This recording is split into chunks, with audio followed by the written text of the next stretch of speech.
In this lesson, we will see le subjonctif après certains adjectifs. But more precisely, we will see bon.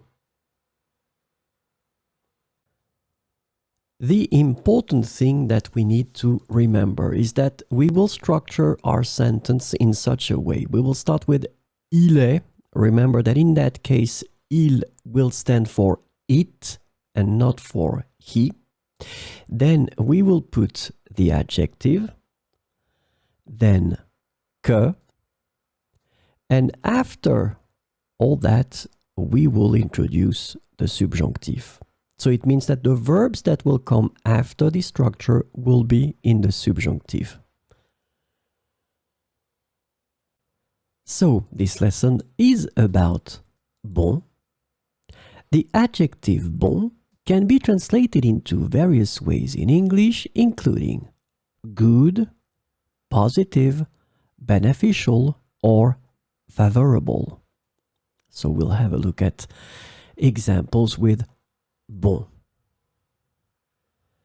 Il est bon que tu fasses du sport régulièrement. Il est bon que tu fasses du sport régulièrement. Il est bon que nous prenions des mesures pour protéger l'environnement.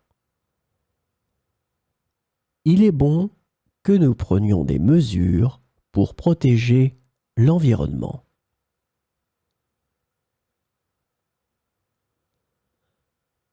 Il est bon que cette initiative ait eu un impact positif. Il est bon que cette initiative ait eu un impact positif.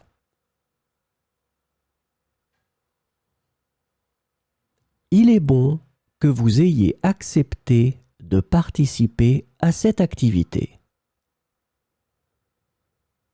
Il est bon que vous ayez accepté de participer à cette activité.